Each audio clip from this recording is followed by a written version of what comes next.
And U.S. Secretary of State Antony Blinken is meeting with Mahmoud Abbas, the head of the Palestinian Authority, at a villa of Mr. Abbas near the U.S. Embassy in Amman, Jordan. Blinken had come from a meeting with King Abdullah II and a visit to Israel the previous day. That's the big news coming in, the visuals on your screen right now. We'll try and connect with Abhishek and get more perspective on this very important development which is being reported right now, where Antony Blinken, the U.S. Secretary of State, is meeting with Mahmoud Abbas, who's the head of the Palestinian Authority. This meeting is happening in Jordan. Earlier, Blinken was there in Israel, and in no uncertain terms, he expressed his support to Israel and said that U.S. stands in this hour of crisis. Siddhant with us on the broadcast. Siddhant, the ramifications of this meeting. Well, that's right. Now, look, Antony Blinken is in West Asia, and perhaps he visited Tel Aviv yesterday. In fact, met the victims. Him and Prime Minister Netanyahu did combined press conference, and in fact, we could hear Antony Blinken conveying this to Netanyahu in front of cameras that we are not going anywhere. We are going to be here. So that is an assurance that America is giving to Israel.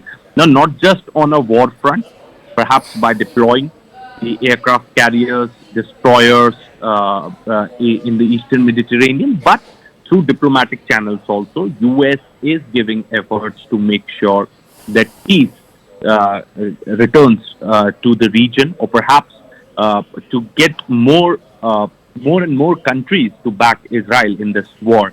Now, in the same series, U.S. Secretary of State Antony J. Blinken is meeting with Mahmoud Abbas, head of the Palestine Authority, at latter's residence near the U.S. Embassy in Jordan.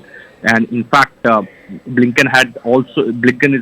Blinken is in Jordan, which is again a neighboring country, and has a neutral stand when it comes to Israel. He also met King Abdullah II. And right now, this meeting is underway in Jordan. Now, Mahmoud Abbas, what is going to be the outcome of this meeting is something which time will tell. But right now, Mahmoud Abbas is seen as someone who can act as a proactively as far as this particular war is concerned, because A, he lives in Jordan, and B, he is in constant touch with the U.S. authorities. So maybe there is some sort of a back channel which is going on. We cannot confirm that for our viewers. But one thing is for sure, that these photographs have been released.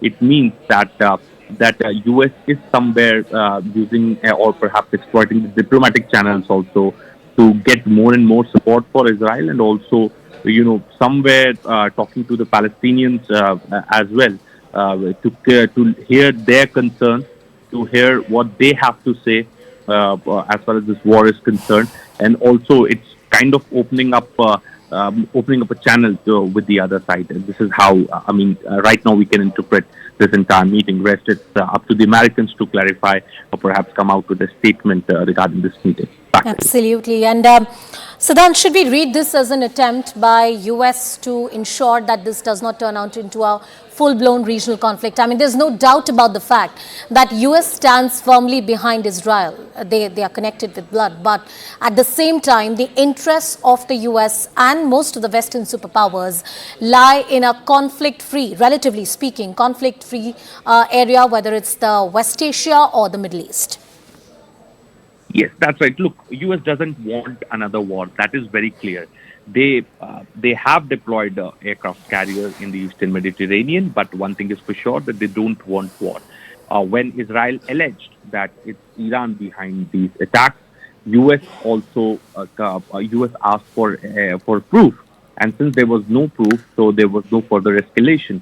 So right now, what U.S. is looking at a peace and stability in the region, also protecting interests of United States and interests of Israel.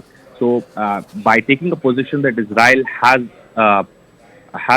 reserved right to respond, goes in favor of Israel, but at the same time, the overall to keep the region intact and also stable is also a task, because US doesn't want another war. Already the energies have been diverted to the war going on in Europe between Russia and Ukraine.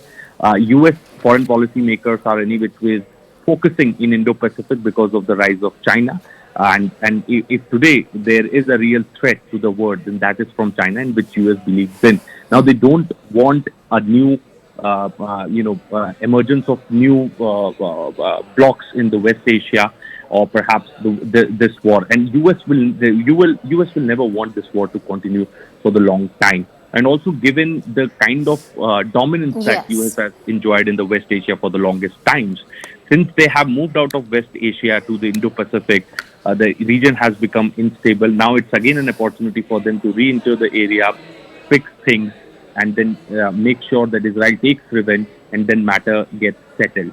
That is perhaps the priority for the U.S. policymakers right now. Surely they don't want this to escalate. They don't want even this to become the wider regional conflict also. And this is the reason you see that all of these West Asian countries have somewhere toned down their the messaging and all things. Let's see how this really pans out.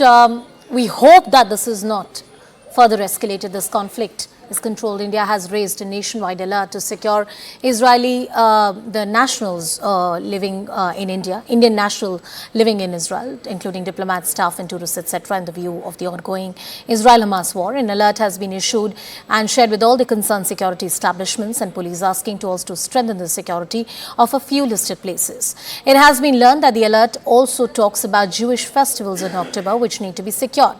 The alert has asked all the security grids in the country to ensure heavy deployment at the high football places of Israeli nationals, because there are various attacks against Israelis that we have seen recently.